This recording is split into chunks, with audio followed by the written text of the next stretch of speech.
আসসালামু আলাইকুম ভিউয়ার্স, সবাইকে রমজানুল মোবারক। আজকে ভিন্ন ধর্মী ইফতারি করতেছি নদীর বাদে। তো একটা কাজে বের হয়েছিলাম, তো বাড়িতে ইফতারের আগে পৌঁছাতে পারলাম না, এই জন্য ভাবলাম আজকে একা একা ইফতারি করব বাদে। তো ইফতারি কিনে নিয়ে আসলাম, এই যে ইফতারি কিনে নিয়ে আসছি, এই যে এখন ইফতারি তৈরি করব। আর মাত্র 5 মিনিট ইফতারির বাকি আছে। তো এই যে নিচি বেগুনি বেগুনি এই পেঁয়াজু,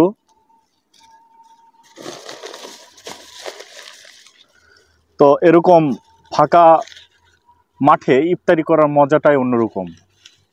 আগে এক সময় বন্ধু বান্ধব মিলে এরকম ফাঁকা মাঠে ইফতারি করা হতো, এখন হয় না, ওইরকম সময় হয় না। কাজ চাকরি বাকরি সবগুলোতে ব্যস্ত থাকার কারণে এরকম আর পসিবল হয় না। কি শক্ত করে গিটটা দিছে, খোলা যাচ্ছে না। তো এই বুন্দিয়া ঢালতেছি, একা একা ইফতারি করব। তারপর 100 গ্রাম করে নিছি, অনেক বেশি হয়ে গেছে।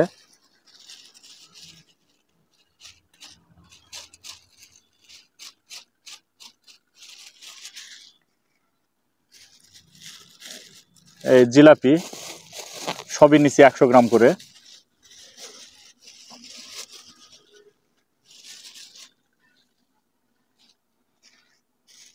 এই বোট ঢালতেছি। আমি যেখানে বসে আছি এটা বাইপাস ব্রিজ সংলগ্ন। বাইপাস ব্রিজের পাশেই, অর্থাৎ হলো নদীর বাঁধ আমার পাশেই হলো। দেখতে পাচ্ছেন আমার পিছনে যেই পানি দেখা যাচ্ছে, এটা কিন্তু নদী, অর্থাৎ যমুনা নদী। তো সবগুলাই ঢাললাম। এই মুড়ি মুড়ি ঢালবো।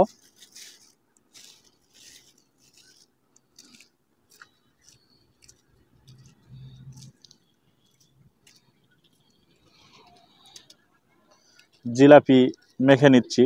জিলাপি আসলে রমজানে ইফতারির সময় জিলাপি, পেঁয়াজি, বেগুনি এগুলো সব একত্রিত করে না মাখলে আসলে ভালো লাগে না, এর মজাই আলাদা।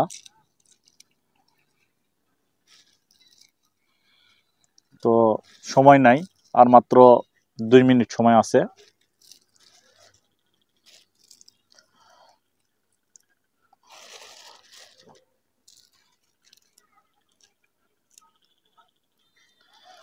তো এরকম মাঝে মাঝে এরকম ফাঁকা বিলে ইফতারি করবেন, ভালো লাগবে।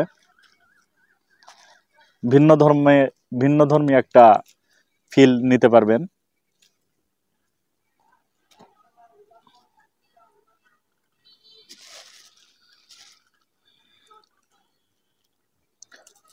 আর একটা বিষয়, সেটা হলো মশাও লাগতেছে অনেক।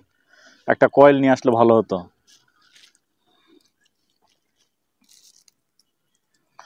তো সব শেষে মুড়ি দিয়ে দিচ্ছি।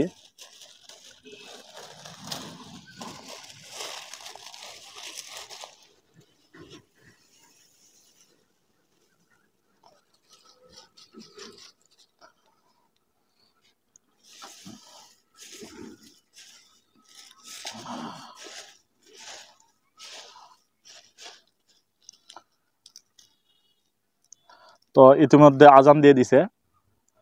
তো এই যে খেজুর নিতেছি। খেজুর দিয়ে ইফতারে নেওয়া খুব ভালো।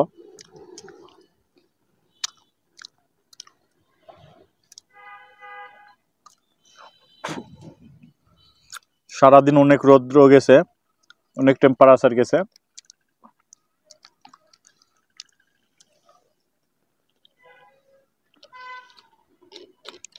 আলহামদুলিল্লাহ। তো মাখায় নিছি, খাচ্ছি।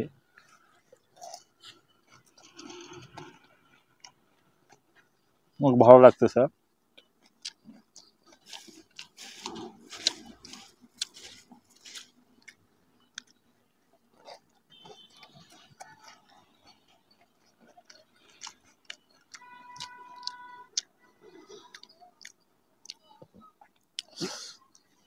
তো সবাই ইফতারি নেন।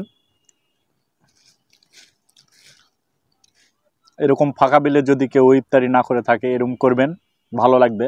আর বিশেষ করে নদীর বাঁধের একটা প্রাকৃতিক যেই সৌন্দর্য, প্রাকৃতিক যেই দৃশ্য, এটা কিন্তু অন্যরকম একটা ফিল। তো যদি কেউ না করে থাকেন করবেন, ভালো লাগবে। তো সবাই ভালো থাকবেন, সুস্থ থাকবেন। আল্লাহ হাফেজ।